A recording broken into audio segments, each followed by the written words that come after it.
Um, my name's Marie Grenfell, and I'm very proud, continuously excited to be part of the Resilience Canopy, to see it grow and to see more and more people such as yourselves get involved and connect through stories, learning from each other and extending our knowledge in this community-led resilience space. So I'd like to first start pay my deep respects to the traditional custodians from the lands that I'm calling in from today. I'm calling in from Dja Dja Wurrung country in central Victoria. And I'd like to pay respect to Jara people wherever they're living on country or elsewhere, and pay respect to their elders past and present.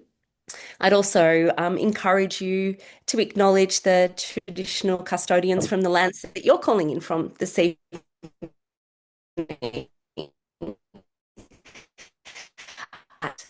Um, really great to know which countries you're all calling in from. And I suppose, given, um, thinking about traditional owner wisdom and thinking about, the wisdom that has been um, garnered like over 65,000 years across Australia from living with country and the connection between country and the connection between people, um, just like to highlight that, these sessions where we are all kind of coming together and learning from each other is just such a great practice for us to really focus on generating wisdom so that we can continually learn and embed new practices into the way that we work. So we're here tonight at a Resilience Canopy event. And the Resilience Canopy, many of you will know, is a national not-for-profit organisation. We're a charity, and we're really seeking to transform Australia's response to social and climatic challenges with communities at the lead.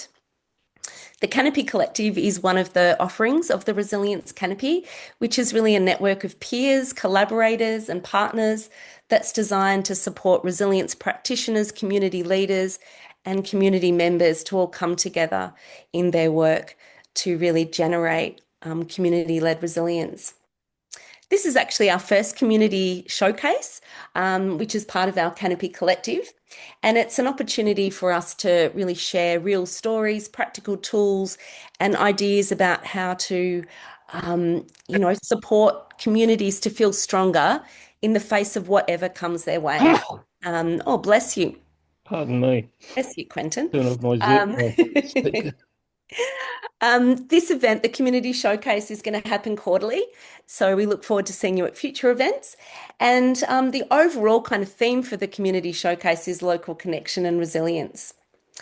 Tonight, the session, we have three amazing, really inspiring organisations and representatives who'll be speaking about the work that they do. So tonight, the theme for the session is enabling community connection and fostering resilient, equitable, and inclusive communities, something that's, really underpins all of the work that we do. In terms of working together tonight, we're all calling in from Zoom. There's always tech challenges. Hopefully, it's riding smooth for you at the moment. If you have any issues, feel free to send us a message in the chat. When you're not speaking, if you could please pop yourself on mute, that would be appreciated. And I suppose, given that we are here to talk about resilience, often what we are speaking about associated with resilience are things that we are responding to. And so some of these topics can be challenging.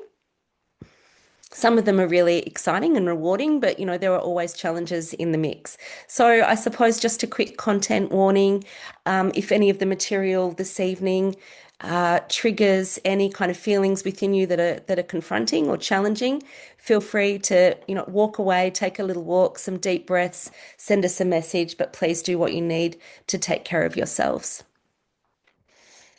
So tonight, as I said, we have three amazing organisations, and I am just going to introduce each of the speakers and the organisations that they represent.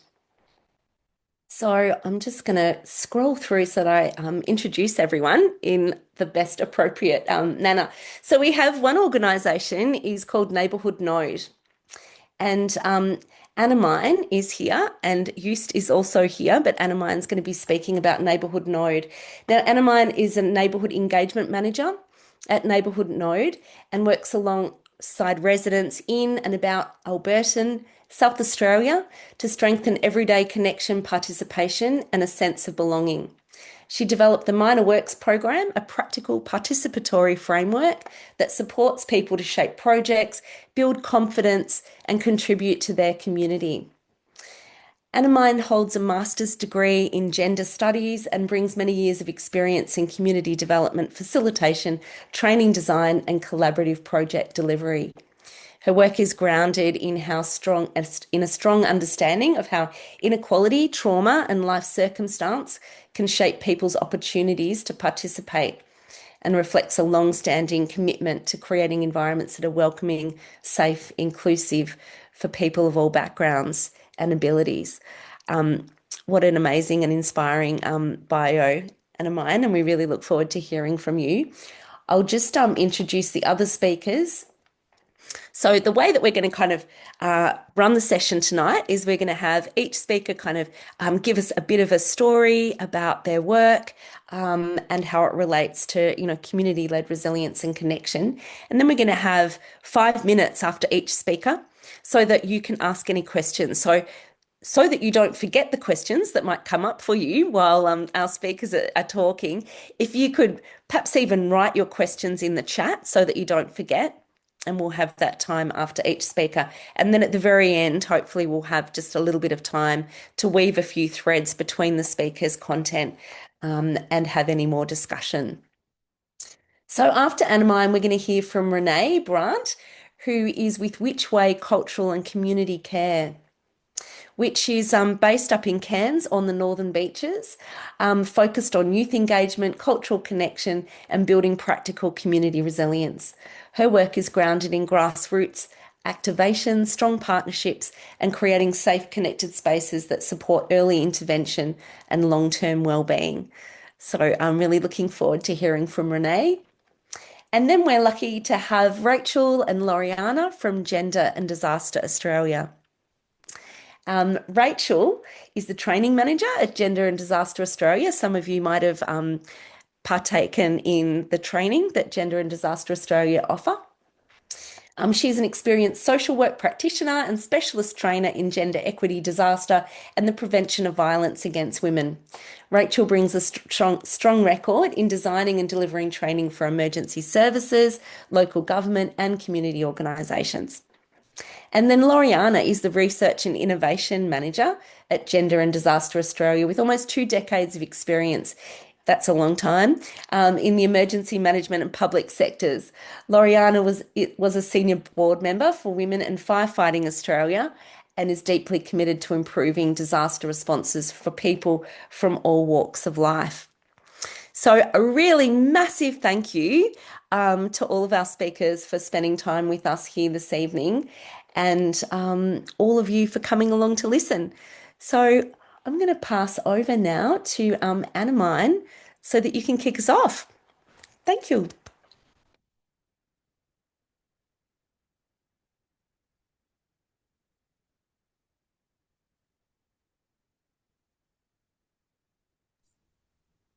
All right. Hopefully that works. We tested it before. Hi everyone. Thanks so much for having me. I'm joining you today from the traditional lands of the Kaurna people and would like to pay my respects to elders past and present. As Marie said, I'm the neighbourhood engagement person with Neighbourhood Node. We are a small social enterprise based in Alberton, South Australia. Neighbourhood Node was established in 2018 when we opened a small local coffee shop called The Pear. The Pear actually came about,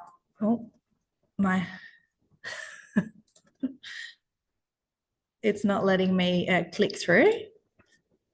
So that's a fun time. Here we go. The Pear came about because a neighbour across the road, Tony, went to hospital and didn't come back. And when it took 6 weeks for Joost and Christy, his wife, to find out that he had passed away, it was a confrontation with how little daily contact there was between neighbours. And to change that, they decided to offer up their front room, a shop front near Alberton railway station, to create a place where people could run into each other more easily. And when they asked community what that place should be, everyone said they wanted coffee. So the original aim was quite simple: to use coffee to get people through the door and then create opportunities for social connection and community building, particularly to reduce loneliness and social isolation amongst older people. We didn't start with a big strategic plan. We simply started by building relationships with and between the people around us. We had formed a partnership with a South Australian aged care provider, which meant that we started trialling activities that were aimed at older people in our community.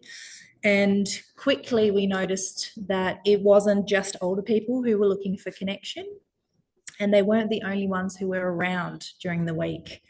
We were meeting parents with young children, people working from home, people between jobs or unable to work, people experiencing mental health struggles, people new to the area, and everyone was looking for ways to contribute and belong. So quite organically, we shifted and quite quickly, we shifted towards a whole of community approach, which we're still committed to today. We listened to neighbours and started co-designing a neighbourhood activity program together. People offered to share their skills and passions with others in regular or one-off activities. People volunteered to organise secondhand markets, street parties, play streets, community art projects, and so much more. Some things worked brilliantly, others quietly disappeared or never really took off, which is fine. But importantly, it was doing the thing that we hoped it would, which was that people began to know each other. And once people know each other, more things become possible. So about 2 years ago, we realised something quite important, which was that a lot of the activity that was happening locally was still quite dependent on us playing a leading or coordinating role. And we started wondering what it would look like if more of this energy could come directly from community members themselves, not just participating in activities or contributing as a volunteer, but initiating different things and shaping what happens locally and knowing how to do those things. Because when people feel ownership over what's happening, it tends to last longer. It strengthens confidence and connections at the same time. And so we started asking, what makes it hard for people to take an idea and turn it into something real? So through many conversations, like the one you're seeing on the screen right now, we learned that most people already have ideas, but there are often barriers to taking the first step. Lack of infrastructure, lack of networks, lack of support and access to resources. And many people told us, I have ideas, but I just don't know where to start. So together with our community, we designed and tested a step-by-step way of helping people explore ideas and turn them into collaborative community-led projects. We call this the Minor Works program. It adapts useful parts of project planning and makes them accessible for everyday community use, especially for people who've never run a project before. Some key elements include project guides, which are trained volunteer facilitators who help people think through their ideas and facilitate meetings to foster inclusion and make it a welcoming place for everyone. Spark sessions, which are small gatherings where a group of people help to shape an idea together. Simple tools like templates, facilitation guides, conversation formats that make it easier to move from idea to action. and ongoing support so that people don't feel like they have to figure everything out alone. We've kind of been doing this process, and we've been developing this framework and the necessary resources whilst we've been doing it. So as we've been supporting projects, new things have come up, and that's a new need for certain resources and support have come up, and so we've responded to those and developed those as needed. Now the aim is not to create perfect projects, but to make it easier for people to try things out together. So one of the ideas that helps explain this work is thinking about participation as infrastructure. Usually when we think about infrastructure, we think about roads or buildings, and roads make movement possible. When buildings create shelter and somewhere to go, or people being able to go somewhere for a specific purpose. But participation works in a similar way. If people have opportunities to meet, to share ideas, and to work together, it becomes much easier for communities to respond to challenges and create positive change. So rather than focusing on individual projects, we're also building the conditions to make that participation possible. And over time, that makes it more easy for people to participate. Like, participation breeds further participation. So I'm going to show you our theory of change, which sounds and looks a bit technical and a bit hectic, but it's really just a way of showing what we do, how we do it, and what we hope it leads to over time.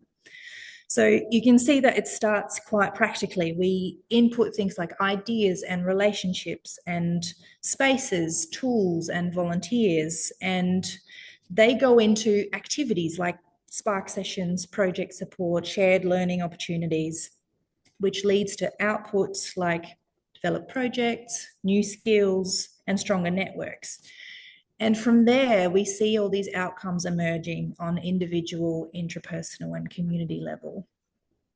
People feel more confident, they feel more connected, they feel more willing to participate in community life. And over time, that contributes to things like stronger social ties, a greater sense of belonging, increased collective confidence, and communities that are better able to respond to challenges. So importantly, like I mentioned before, the projects themselves are not the end goal. They are part of a longer term process of strengthening relationships and confidence within the community. So as such, we care more about the process than the end result of any given project. So what we're seeing is that small ideas can lead to meaningful change when people have the right support around them. Not because any single project is transformative on its own, but because participation becomes more normal, more accessible, and more shared. And when people feel able to contribute in ways that suit them, communities become stronger, more connected, and more resilient over time. That's what the Minor Works program is trying to support. There we go. That's it. Amazing. And what a positive, and well thought out program. I love the theory of change, a bit of a theory of change nerd, but so inspiring, Anna, to hear that, it's not the outcome or the output, it's the process. And and not kind of, I suppose, anticipating what it is that you're going to do. It's like up to the community to really come up with what they want to do. Fantastic. Now, maybe, Anna, if you wouldn't mind stopping sharing your screen for a moment. Hopefully people have taken a photo of your contact details if they want to reach out to you. Um, I'm interested to see whether there is anyone who would like to ask a question about the program, its inception, how it's run, some of the philosophy behind it. I'll just give a little second to see. Feel free if you would like to ask a question. Okay, well, I can't see anybody right now, but I suppose Anna might, I've got one up my sleeve. So what has been your favorite community project that you've supported so far? Um, Look, there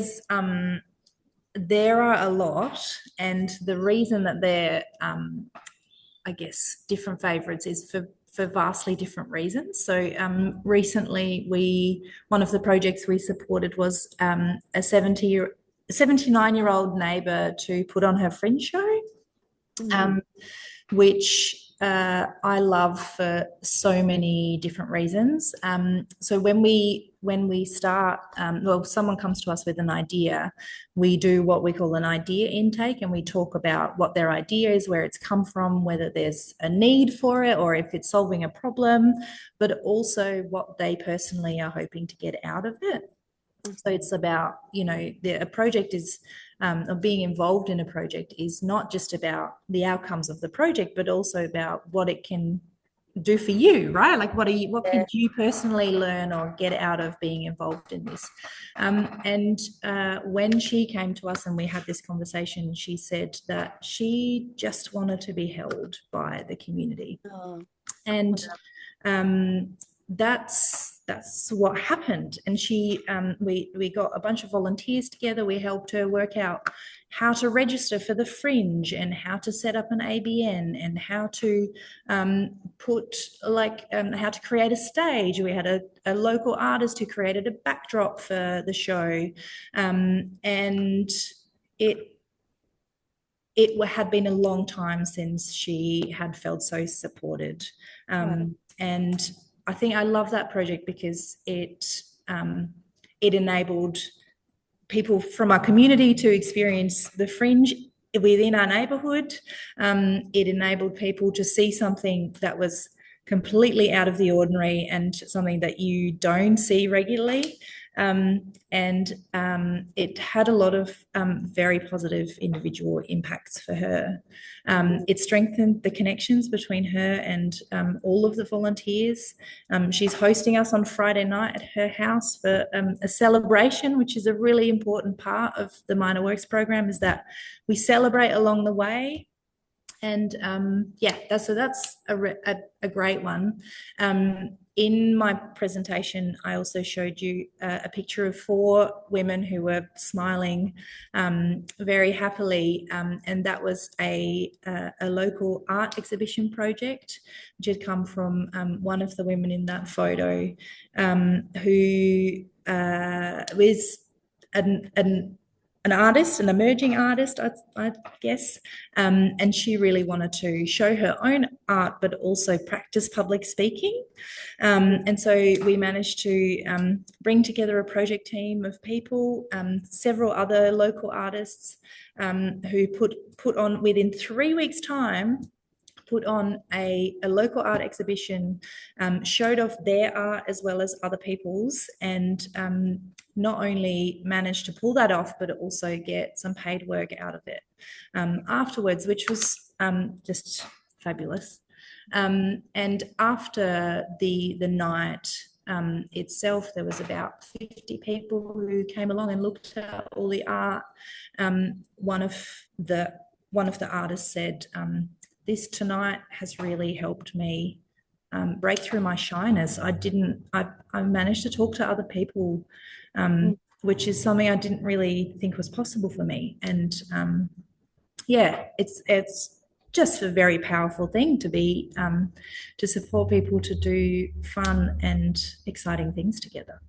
Yeah. And just to hear, I mean, I think you mentioned while you were speaking that helping to increase community members' confidence Yeah, in themselves. And I know that, that's one of the factors that often determines whether or not people will put their hands up to volunteer yeah, within a community organisation. So it's such an important yeah, characteristic to focus on.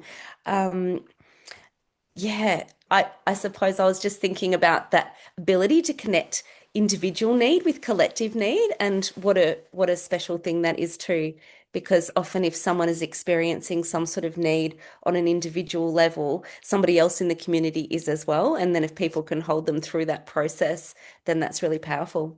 Yeah, definitely. Now, Ange from Red Earth, you had your hand up. I did. Yeah. I might have missed the earlier information. I'm just interested to find out how the whole neighbourhood thing started, how it grew, who was the driver, how did you fund it? Yeah. How did that evolve? Yeah, so Yost, who you can see over there with the yellow background, him and his wife had a spare room, which they opened up to basically not really, they didn't just open it up. They held a number of community meetings. They letterbox dropped it around the neighbourhood, got people to come to a meeting and talk to them about what we have this space and we'd love to do something with it that will help us all, you know, get to know each other and feel more connected. What do you want it to be? And they said coffee. So they started a coffee shop that was partially funded initially by a South Australian government grant, which is a Fund by Neighbourhood grant, which doesn't exist anymore. And the aged care organisation that we partnered with sponsored the pair. They provided in-kind support when while the build was happening, and then they pretty much funded my role.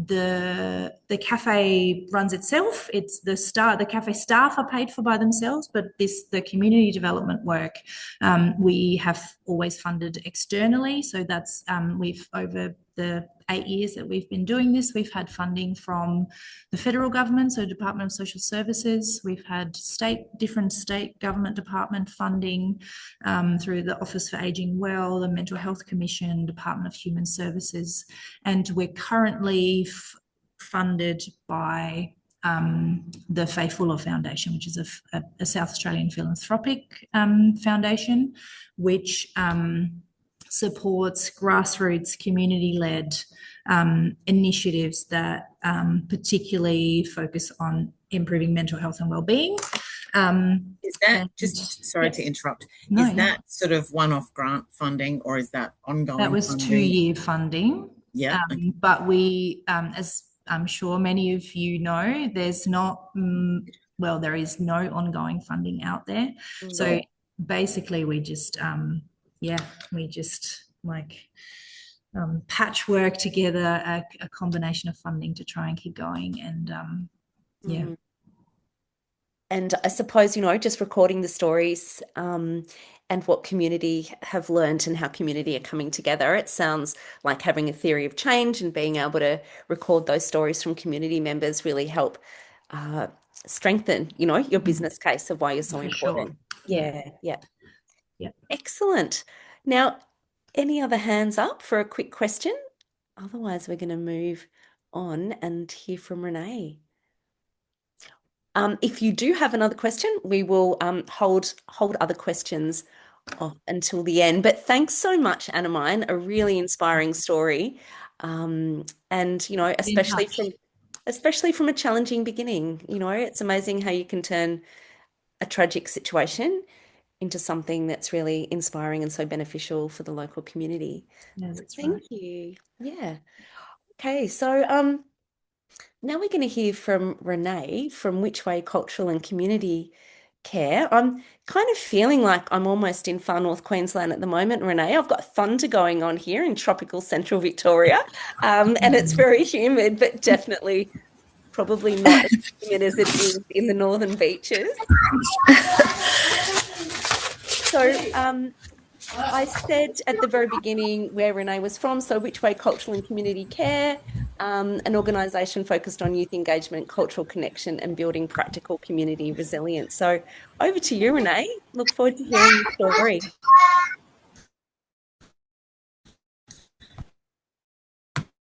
Thank you. Very good at last minute. Oh, let's just see if I can. But So we are very, very new. Kerry and myself, she's helping me at the moment with my 5 darling children. So excuse any noise you might hear in the background. But that's what it's all about, right? We're very real. So we started prior to Which Way. We came together after Jasper, the floods in Cairns. And we just found it really difficult. We did notice that the community came together very, very well. But having to rely on larger services to get help and the time it took for that to happen, Which Way Cultural and Community Care sort of came out of that about a year or two later. Maybe it was longer than that. And we did start with very, very big visions, to be honest, too big. Ashley can tell you this. And we had ideas of program structures, services, hubs that we think we're supposed to build. And very quickly we did get pulled back to ground level multiple times because it's clear that community didn't necessarily immediately need another program. They just needed connection first. So we stopped trying to build for the community and started just being in the community as we were, and asking the right questions. So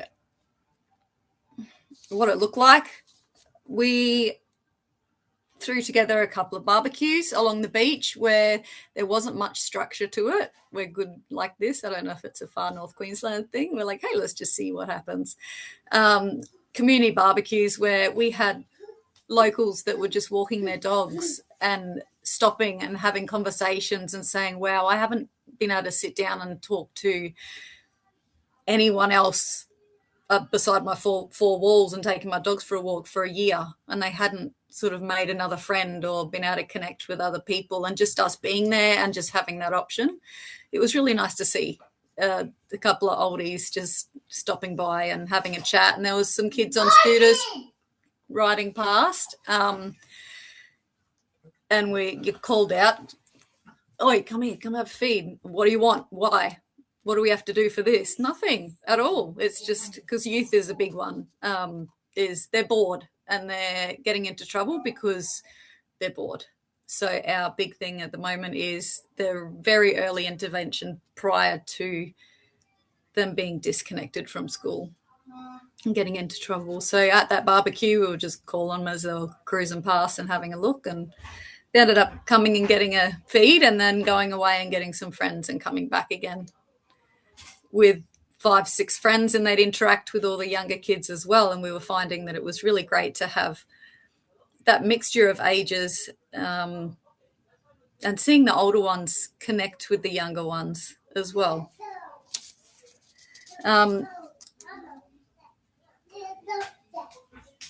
We also have had a youth after dark session where that also wasn't very structured. We have got a video on our Facebook page, and the same thing. There was so many youth and children and families and oldies that would come. The oldies loved just sitting there watching the kids make noise and have and play. And the conversations just flowed. So in regards to resilience, people want to talk about it anymore. They're sick of hearing it, and they just say, we don't want to come to that. If you frame it like that, especially at the moment when we've had the new cyclone come through, nobody wanted preparedness and recovery. They just wanted to catch up and keep their hands busy, and then if the conversation flows, it just flows.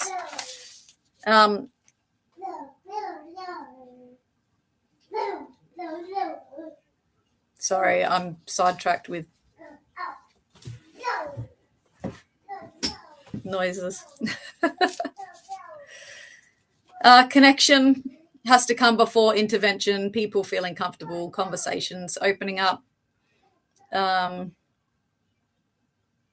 It just needs to feel natural, I guess. It's a lot of what, sorry, is it animate? Yeah. So it's a lot of Fine. what she was saying earlier. Everything that she was talking about, I feel like we're at the early stages of where they are now, is having that space for people just to connect and letting them choose, okay, we want to do this, we want to do craft, we want to marble some silks, we want to, you know, and just get together and be a part of something, anything really. And letting go of control. That was a big one for me. Is that sometimes you think you know what needs to happen, and it's maybe similar, but really having to sit down and listen to other people and being brought back to earth. But the nest is a big one that we'd like to hopefully a hub down the track. Nurture, empower, strengthen, and thrive is our framework around the nest. That is our big vision. It's still there. It's just in the background because obviously funding and getting everyone out on our side. But we've made a lot of connections, and being with the resilience canopy has just made us, even personally, so much more confident in talking and connecting with people, more so one-on-one. I'm still struggling with this group stuff. But it really has brought us together, and we've connected with so many services and councils, and we don't want to copy what other people are doing. We don't want to duplicate their programs. We just, if we can bring their programs to our community, then we can do that. And if they can't, then we've been having talks about duplicating things that they're unable to bring out. So yeah,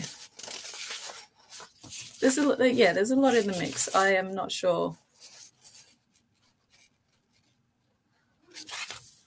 Renee, I love that you said connection before intervention. We often say connection before content when we're like thinking about our capacity building program. It's like if people don't like connect before you start like sharing, I don't know, things don't kind of mesh so well. That feels so important. And what strikes me, just even listening to Anamine and then you, Renee, I mean, so many programs that tend to be funded, you know, by federal government and state government and probably local government as well, often require that you put together outcomes or something that you're going to do. But what you're doing is creating activity, connection, a space where people can come together so they can decide what they want to do. Is that something, I don't know, just even Anamine and Renee, you know, given your experience so far, has it taken a bit for you to convince anyone that doing it reverse is actually really important? Oh yeah, it's so we spoke to Matt Smith, the MP. One of the first things he said, I said, I want you to be real with me because I like it. And one thing that he said was, you don't exist because you don't have an office. So in the big picture, with the big head honchos and Parliament and council, you when you don't have a space and an office, and you're not, like, we're very close with Senecare, but say Senecare, they're amazing, but they've got that and they're helping us out a lot because we don't have that space. And he said, you just don't exist, and it's going to be hard for you to be seen until you have that space. Yeah, that's what we got from him. But he said it very nicely. Yeah, Anamine, what would you say to that? I'm going to say that's a bit of a cop-out because you are doing incredibly powerful work in a way that so many services who do have nice, shiny offices and an address to put on a grant application they would not have the same outcomes. And that's because you recognise the power of that connection and listening to community and making sure that anything that you do is powered by your community. And I will say that having a third space, so having a hub or having a nest, is also a very powerful thing. But the fact that you have been able to create what you have without having that is just means that once you do have that, it's your community is gonna explode with opportunities and possibilities. Like, you should be very, very proud.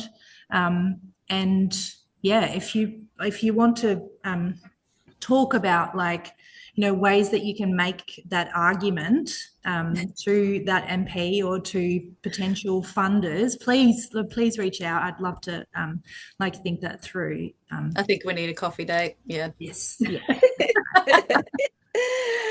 Thank you. I appreciate that. Would anyone like to ask Renee a question, or Renee, if there's anything else you'd like to add in there, please do. But yeah, Caitlin.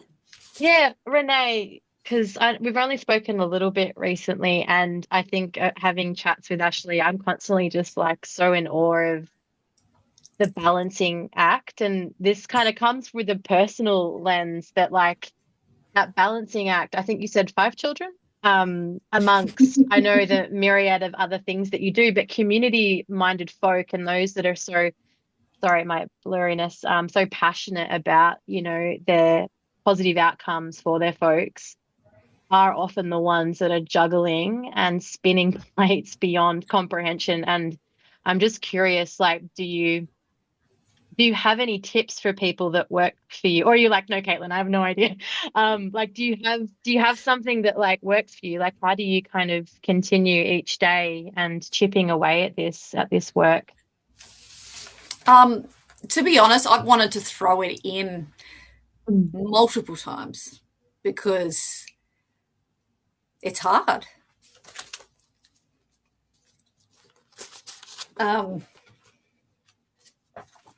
But honestly, it's sort of, excuse my, it's moments like this. Yeah. When people do back you, and that you do have that, you'll have sort of 10 steps back and you're like, I just want to throw it all in. And then you have one thing that happens and you go, oh, no, you know what, let's keep going. Or one of your kids get sick and you've got to stop for a day and you have a breather and you just jump back into it the next time. I'm pretty stubborn. That probably helps. Someone says you can't, I'm like, watch me. Yeah. I like it. Thank you. And thanks for your vulnerability and sharing that. I think it's nice. The answer, I guess, that I'm taking from that is, like, that community is just, it's clutch, it's key, it's core. And like, it's what we work, it's our purpose, but it's also what drives us to do it. That's really beautiful. Thank you. Hugh, sorry, I saw you had your hand up as well over in the corner. No problem. Renee, this is a really unfair question, but you said right at the beginning, asking the right questions. Do you have any recollection of what they turned out to be? You don't have to answer that, but if you think about it at some point, I'd like to know. I'll tell you. No, a lot of the times I didn't know what the right question was. I'd ask, I guess some meetings I would go in and it would be asking for funding almost straight away. And I've found now that it's not about that. It's about sort of explaining what you want to do. And even now, we're still self-funded, apart from the amazing Resilience Canopy being able to help us step into the community and do a lot more with community. And having their backing is just what's made us be seen a little bit more and not even have to ask the questions sometimes. People are noticing, and you'll see the MP drive past in his car because he lives close by, and you're like, oh, I know you're watching. Brilliant. Okay. Thank you. I Yeah. really appreciate that because I've been working in and around this space since about, well, 2009 when we had a bushfire in this neck of the woods. And I don't know how many times I've not quite thrown it in. And most recently I thought, then somehow I tripped over, is it Greg Ellis what's it called? Look, I can't remember what it's bloody called. LinkedIn LinkedIn, queue? LinkedIn, and then I found the resilience canopy, and I thought, how wonderful! So I'm kind of happy and supported at the moment. That's fantastic. Oh, they're Thank you for amazing. your talks, both of you. You too, Anna. Thanks for your question, Quentin. Thank you. I'm having to raise my voice because we're having a mega storm here at the moment. So, Caitlin, be prepared to take over if I happen to drop out. Ashley, you had your hand up as well. Oh, look, I think Renee, you sort of ended up answering what I was going to ask. And I guess I also just wanted to say, I think meeting you and getting to know Which Way and being a part of your journey, even in the smallest way, has been honestly one of the greatest privileges of my time with the Resilience Canopy. And I mean that like truthfully.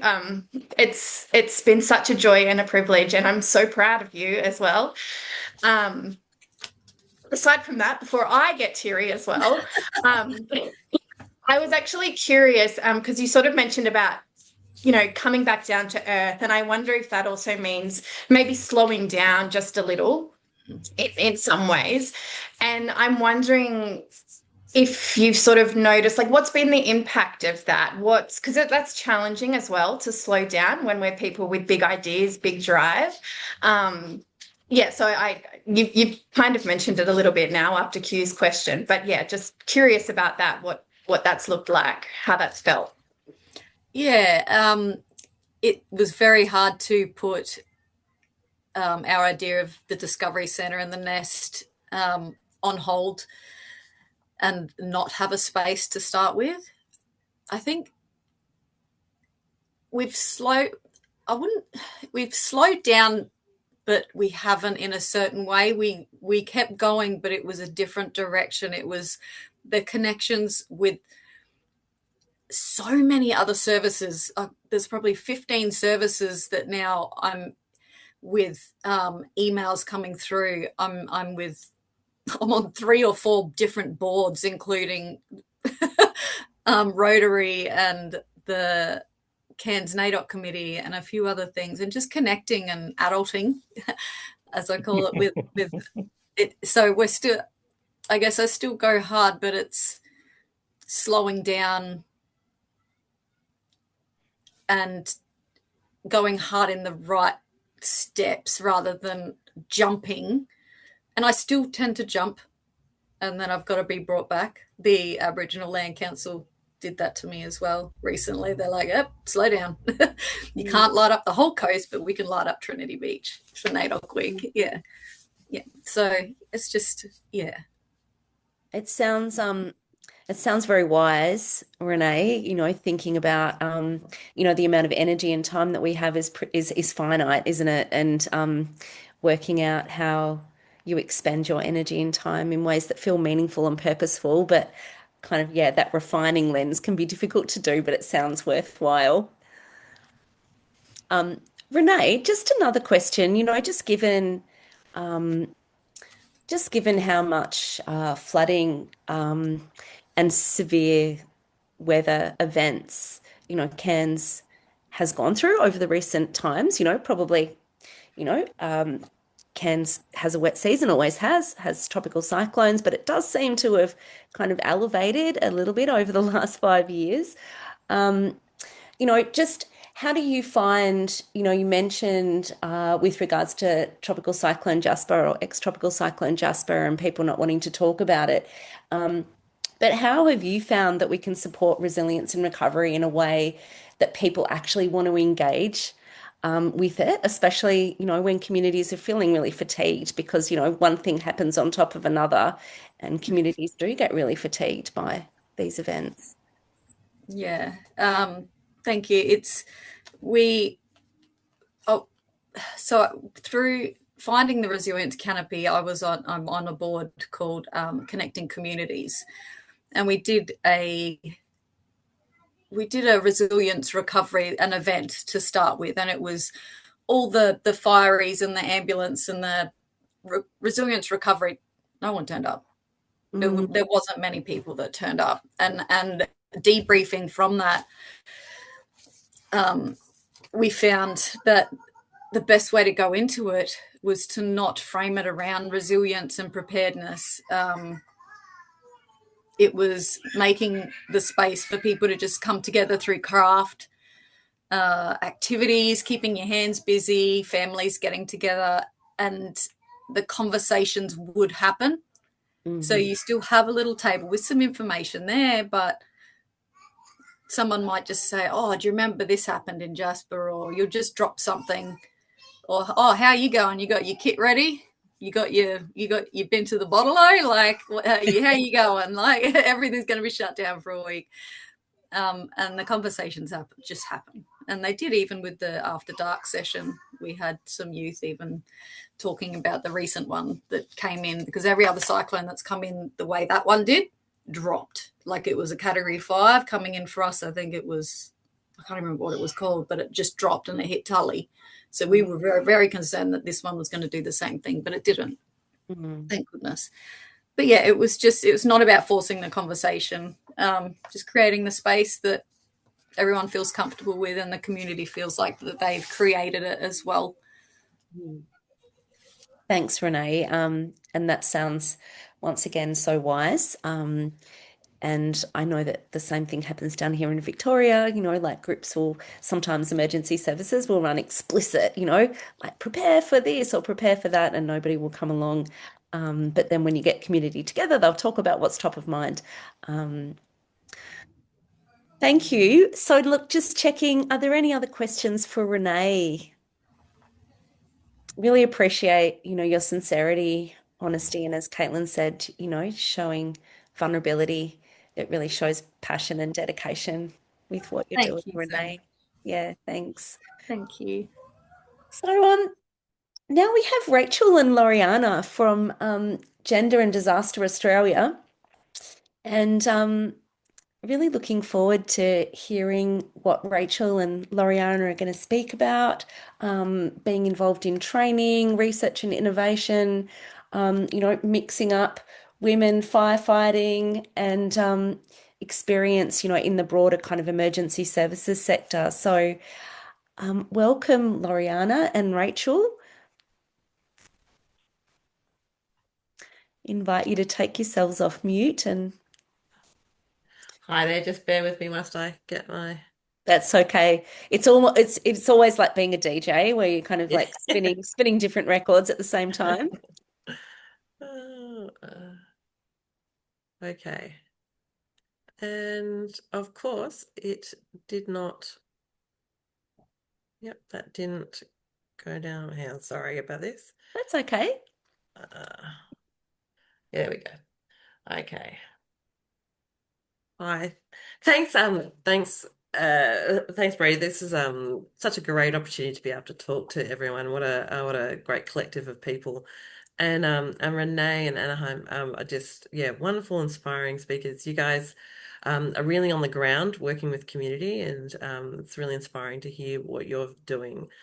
I think Gender and Disaster Australia ourselves,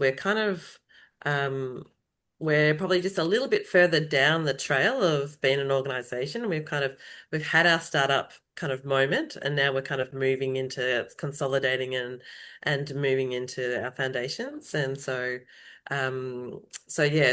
kind of at that next stage, I guess, if you will. Before we start, I'd just like I'll just a quick interrupt. I reckon on your laptop, the icon on your far, I don't know, it'll probably be your far left. It says Yeah. play from beginning. It's not doing it? There you go. No, we're all there Oh, there now. you go. I think I just Yeah, need to move my mouse. There you go. that's okay. Yeah. Yeah, thank you. Yeah, so I'd just like to acknowledge the traditional owners of the lands on which we're all today. Where I'm on Wurundjeri country, and Rach, you're on. Bangarang country, Northeast Victoria. I'd like to acknowledge all the elders and all the care they've taken of the land, and that we all get to enjoy now, and the dismay they must feel at where we're at right now with that. And acknowledge that sovereignty has never been ceded. Yes. So we're Gender and Disaster Australia. We conduct research on the disaster experiences of women, men, and LGBTQI people. So I am the research and innovation manager. That's what I do, and I go out and talk to people, and we develop a series of products and research reports that we can use to build our lessons in disaster training. So we provide that to Rachel, and Rachel puts that into our training program. And that training program is designed for anyone that touches the disaster and emergency management sector. So when we're talking about that, we take a very broad understanding about what that is. We're not specific. We're not saying, they have to be part of the emergency services. We're talking about anyone that touches an emergency or disaster. That means community members. That means women's health. That means health, transport, whoever that may be. And we develop key resources such as the Gender and Emergency Management Guidelines, and we've got some action checklists and things like that. And they are in order to help everyone kind of understand the ways in which gender can affect people's experience of disaster.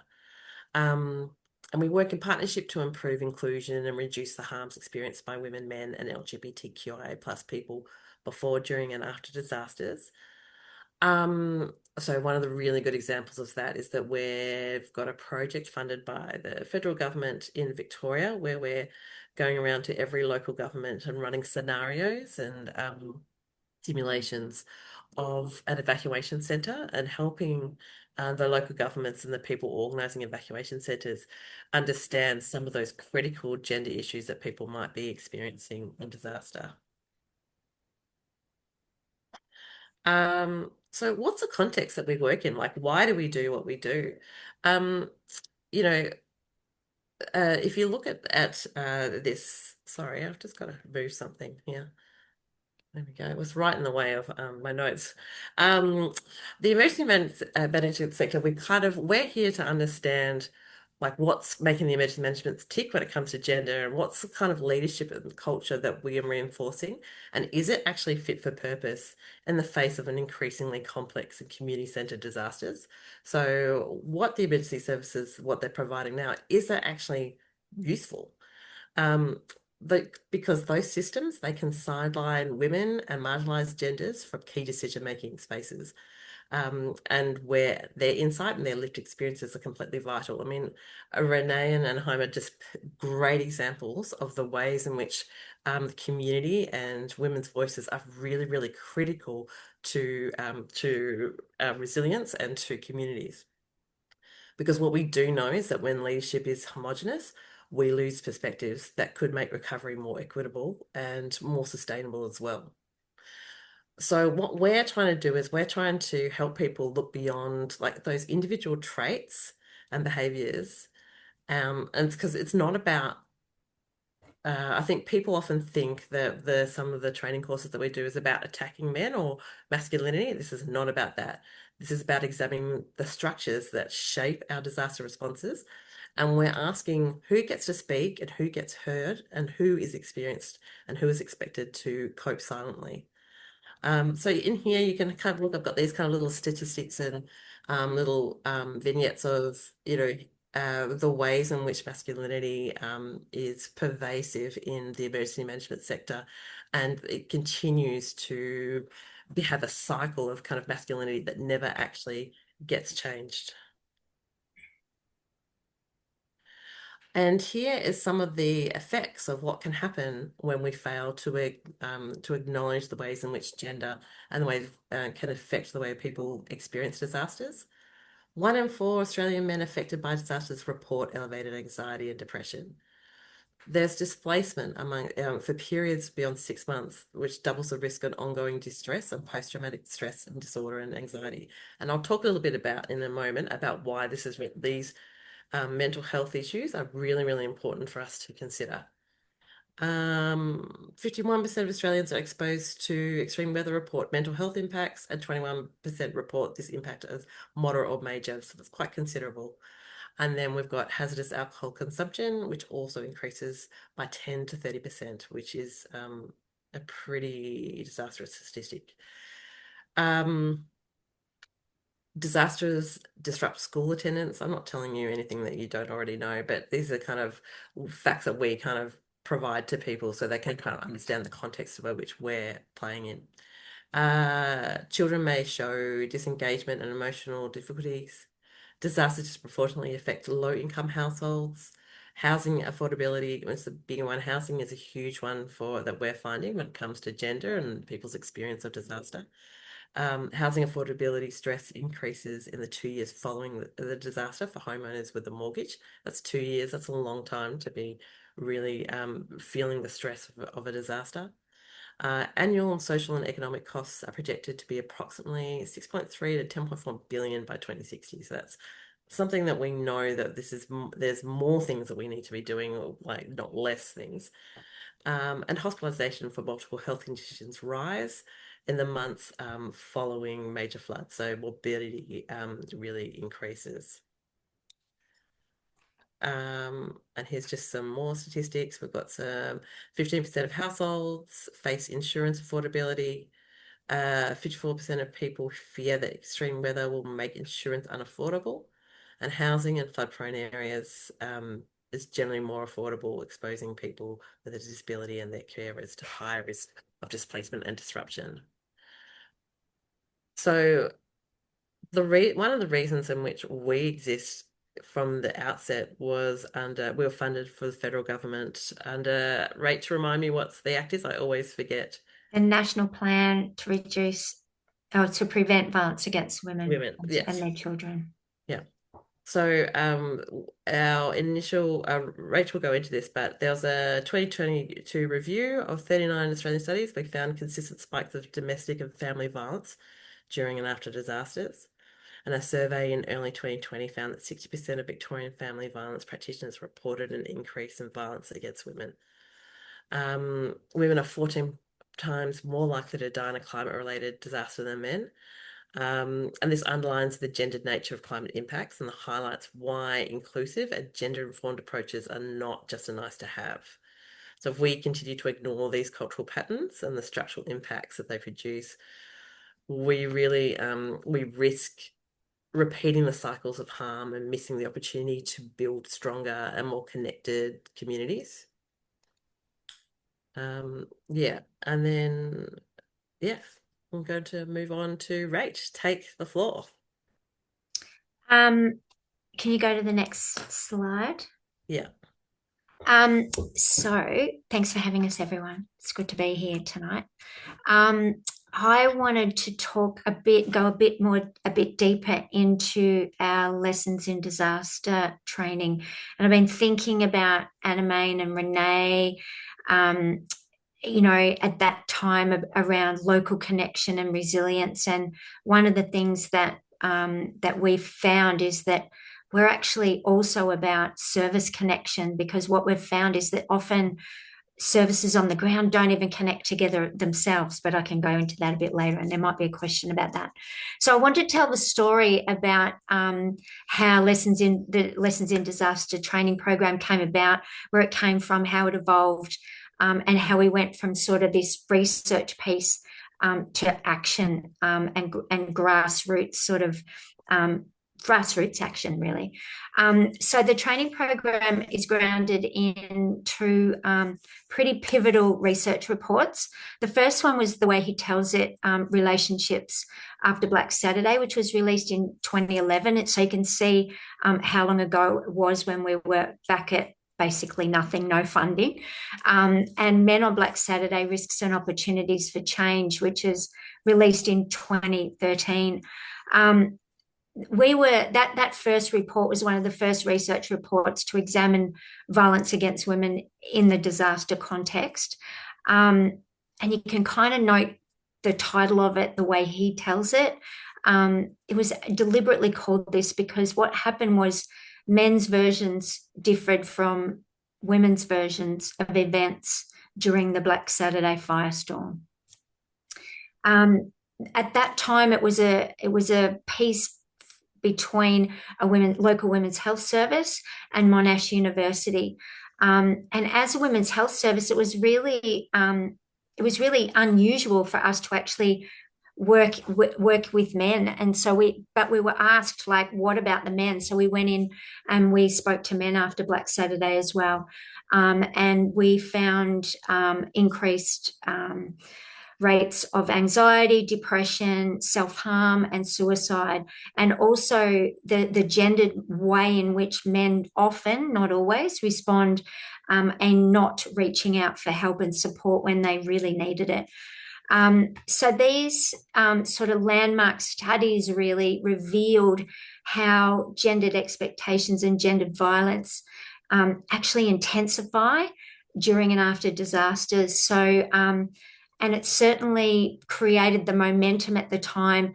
And I guess we like to say sort of a bit of moral imperative, like, we can't just leave these on the shelf. We need to actually do something with them. And I think back in the day, we had about 10 people from the Red Cross and the state emergency services in the room over in a little town called Shepparton.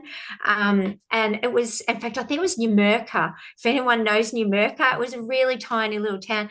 And we talked about these issues, and it was really, I guess it was really hard to, like, a lot of communities didn't want to hear this. They didn't want to hear, because it was hard to hear that women in these communities were being harmed, and everybody was quite shocked. So I guess from our the beginning, our guiding principle has been research has got to lead to action. Research has got to lead to community action. So since the sort of first delivery in sort of 2013, that's how old I am, has it sort of continually evolved and sort of shaped by lived experience, particularly in Victoria. Obviously, we've had ongoing disasters. Queensland, you just have rolling disasters. And the stories of communities across Australia. It wasn't until the sort of COVID pandemic that we really saw the media pick this up and actually admit that we do see an increase in violence against women. So in the training, we look at working towards an expanded approach to disaster and emergency management. It's centred about safety, a framework that acknowledges but's critical of a hierarchical model of gender. We want an expansive approach. So we sort of put down a bit of a challenge to participants, and we want to see an approach that actually addresses the impacts of intersecting forms of discrimination in how we plan for, how we respond to, and how we respond to and disasters, and how we recover from, I should say, disasters. Next slide. So one of the things, I was thinking into what, this is part of the training. So if anyone wants to go dive way deeper into what we can say in 15 minutes, please sign up for the Lessons in Disaster Training. You can do it online or in person. So we say, we use the language of disaster, resilience and mitigation strategies, and what can emergency services consider. So we challenge people to recognize that family and gender-based violence is a predictable disaster risk. It's not actually a secondary issue. And embed specialist domestic violence services in evacuation centres, recovery hubs, and in your planning for disasters. Even we get people in the training that actually go, my first action is going to be knowing who my specialist domestic violence service is in my community. And we just go, fantastic, which is awesome. Design safer evacuation and temp accommodation with things like privacy and security just embedded in it. So this is about safety for women, this is about safety for men, and it's about safety for LGBTIQA plus people. We also talk about maintaining access to policing. We found that legal protections just be secondary, and that often women's safety in those contexts gets watered down and not reported appropriately and not responded to appropriately. So, we want to hold the line, I guess, and make sure that those policing and legal protections stay exactly the same as how they were prior to the disaster. And of course, as you all know, plan for that long-term recovery, because violence risk actually does remain elevated long after the emergency ends, as you all know. And I think that was the last slide there, Loriana. Oh, I've got a checklist. I spoke to Marie. I was like, and Caitlin. It was like, well, what do you want them to do? So you can see there a bit of a checklist of what you can do. Activate your gender lens, and we talk way more about that in the training day. Review your policies and programs. What's your messaging like for women? What's your messaging like for girls? What's your messaging like for boys? Do we include LGBTIQA plus people? Look at your data collection. Can you actually capture the experiences of women in your communities, the experiences of men, not unlike we've done ourselves many years ago?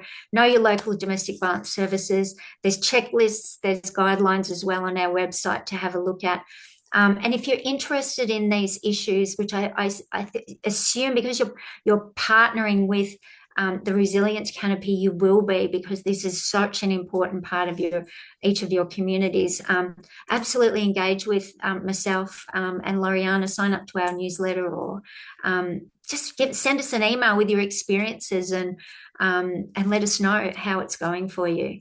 So I hope that's sort of given you a bit of a snatch and grab, I like to say, of Gender and Disaster Australia. But reach out and ask questions. Would be good. And if you want, if you want research done in your community, if you think that this is important, if you've got something to speak, we are always open to conversations, to coming out there, doing it, working with you, or doing it ourselves. We're very open. We're funded to do that, and it's something that we want to do. We want to build this evidence base that needs to be built. We need to be able to demonstrate without beyond a doubt to the emergency management sector that this is something that we need to care about, that this is a hidden disaster, as Rach was talking about. Yeah. Thank you so much. What a powerful presentation. And, this is kind of cultural change on steroids, right? Yeah, we like to think that. Yeah. Yeah. Fingers crossed. Fingers crossed. You can really see it in the training room. Like a lot of, we have that mix of community members that are interested in this issue, through to you get the emergency management leaders. And some of them are just like, wow. But I must say, community members are like, yeah, we're seeing this all the time. We see these issues all the time. You need to listen. So yeah, that's what's beautiful about it, getting, as you all know, getting everybody in the room and having these, and they are difficult discussions. They're difficult issues that we raise. So it can be challenging as well. Yeah. But we're all on the same page about safety. Yeah.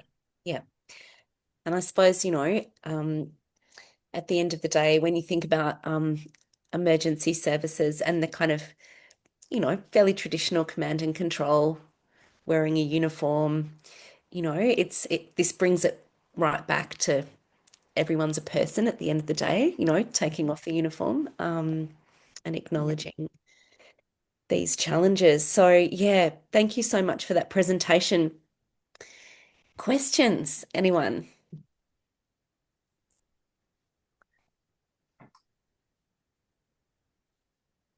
With Rachel and Loriana here. I mean, I was just, I suppose, listening to to both of you speak, and so important, just some of the lessons that you've been able to collate, and the stories that you've been able to tell, and then kind of respond to and think about the change.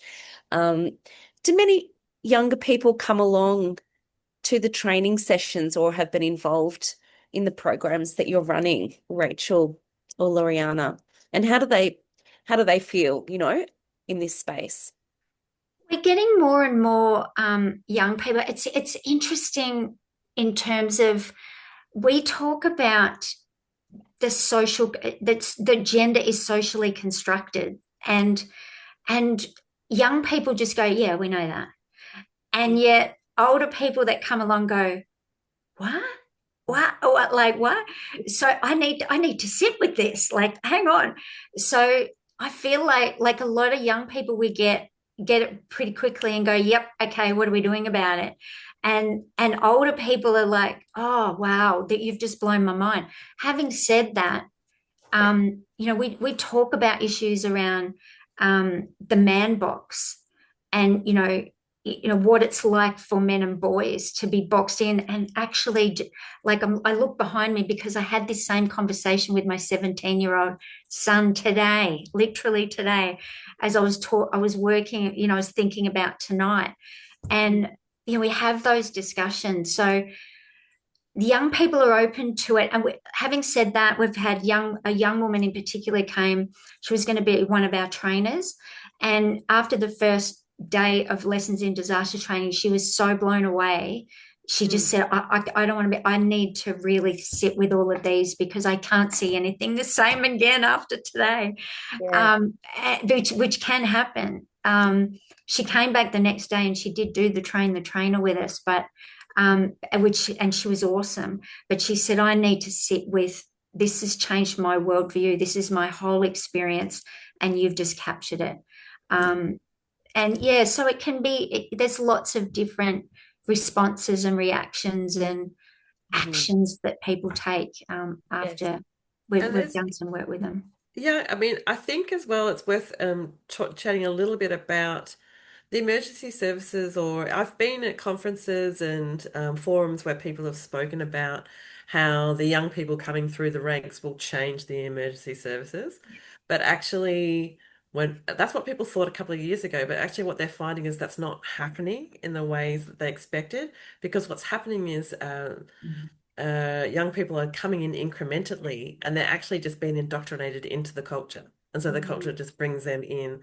And so there might be some small changes, but certainly it's not enough. It's not enough to turn around that big ship that needs to be turned around. That's what you kind of got to imagine. The culture of emergency services being this kind of big ship that needs to do a turnaround. There's no sharp turns. It's got to be this big wide, and a lot of effort. Yeah. And I can imagine for some of those young people, starting in emergency services, it would take a whole lot of courage to speak up in the face of such a strong, big ship. Yeah. So any questions? I don't want to kind of steal the floor, and it's raining again really hard. Renee, over to you. Hi, Rachel.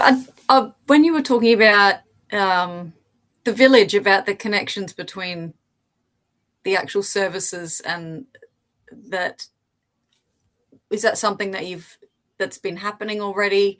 I've just recently gone to one that was in Cairns they called it the Village, Safer Streets Put It On, and I'm sort of putting a twist on it where we're going to bring services out, but actually showcase what they do for the families and for the community, and show us your boxing and show us your craft, and rather than just having the tables. But I'm really interested to see how it worked for you, because we're sort of trying to go along those lines. I think that's a great idea, Renee, and like the show us. Ours is probably a little bit different. We've got our model was we were funded to train up trainers across Australia to deliver the training.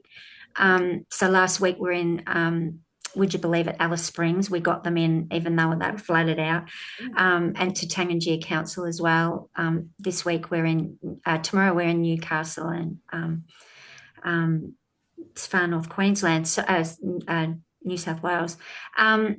So yeah, it's a little bit of a different model. It's more around, so for us, it's like we get a bit of a shock that that service hasn't spoken to that service in the, you sort of go, why not?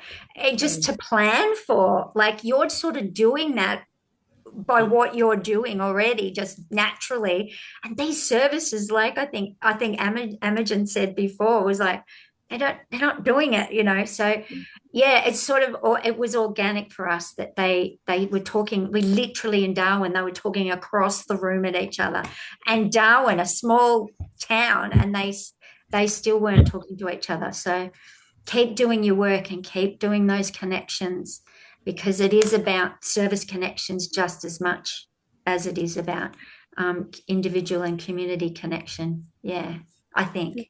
Yeah. Thank you. I appreciate that. Feels like so much of the work is joining dots, between people, services, knowledge, wisdom.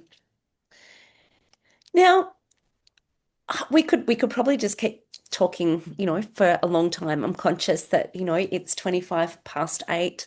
Some people mightn't have eaten dinner.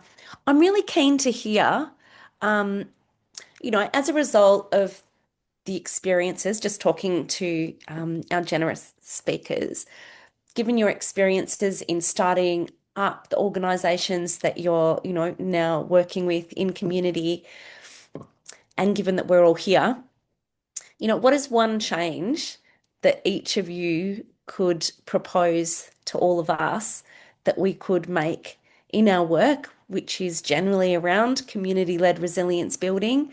What is one thing that you could perhaps suggest to us that we could change to have more impact from your lens? And I'm going to start with Loriana and Rachel, because we heard from you last. And I know that you had that takeaway slide, and maybe you've just got one thing there that you're like, that is one thing that you can really take action on. Rach, do you want to go first, or? Oh, you can go first. You can have one each. Oh, well, I definitely, we would definitely say that that gender lens is so important. Like, we can't stress that enough. We know that it shapes the way someone experiences disaster. We know, and when it comes to data, when it comes to anything like that, gender lens is so important. Australia has been criticised by the Sendai framework for not disaggregating our data, because and the reason being is that issues can hide behind disaggregated data. So yes, so undisaggregated data. So yes, so that would be my big thing as a researcher: disaggregate your data, check what's happening, and that means what that means on the ground in communities. That means, like, look at what's happening, like, open your eyes to some of those things that you might not necessarily think about straight away, because that it's often hidden, some of those gendered impacts. Yeah. The great one, Loriana. Thank you. And Rachel? Yeah, and I'll just, scaffold off that perfect response there. Thanks, Loriana. Mine is just that every day challenge those gendered expectations of what, boys don't cry. We shame boys at the age of four to stop crying, and the worst part is we say stop crying like a girl. And it's like, so my thing is, and the reason I'm in this work, and I've been in it for 20 more years, is for my son, is for my daughter, so that we can have, I didn't know that we are going to have all of these horrific disasters across our beautiful country. And so it's just challenge those gender stereotypes. It's okay for men not to respond in ways that are protector, provider, and tough. And it's okay for women to step up and be tough and be the leaders in these spaces as well. Yeah. Thank you, Rachel. Both excellent takeaways. Renee, what would you suggest? Actually, coming off that with the gender lens, it's great because we look at things with a cultural lens up here as well. And there's a lot of uncomfortable spaces that I'm very comfortable in as I've grown up very close with our Indigenous family, and the questions aren't being asked, and we're just trying to get people to to be a bit more comfortable if they're unsure of certain things, just to step into that uncomfortable space. And I think that's what our takeaway is that I wrote it down, actually, this one, is to be uncomfortable, especially when you're starting up where we are.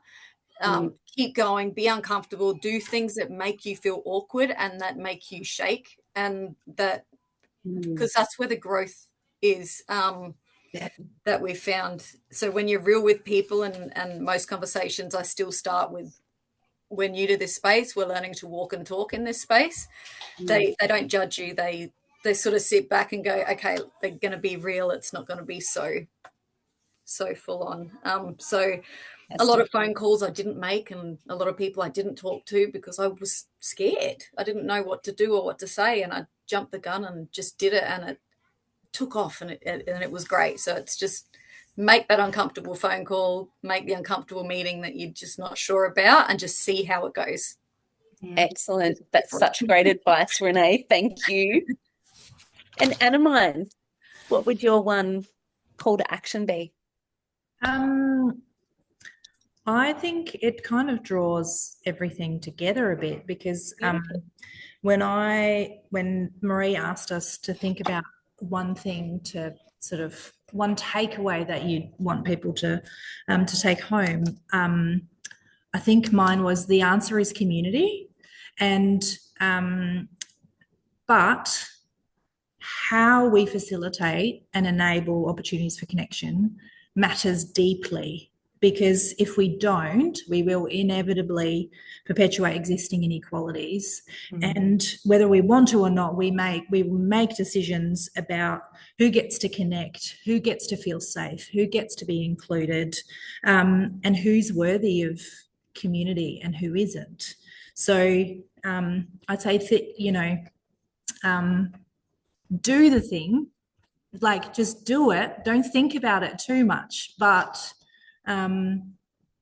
incorporate a commitment to inclusion and accessibility from the start. Thank you so much, Anna, and what a beautiful provocation, call to action to end the session on.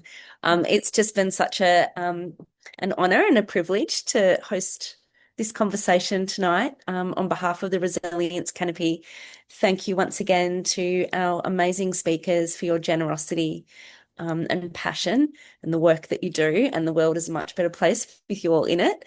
And for all of you for coming along and spending a Wednesday evening with us all. Thanks so much, everyone, and go and enjoy the rest of your evening. Bye-bye.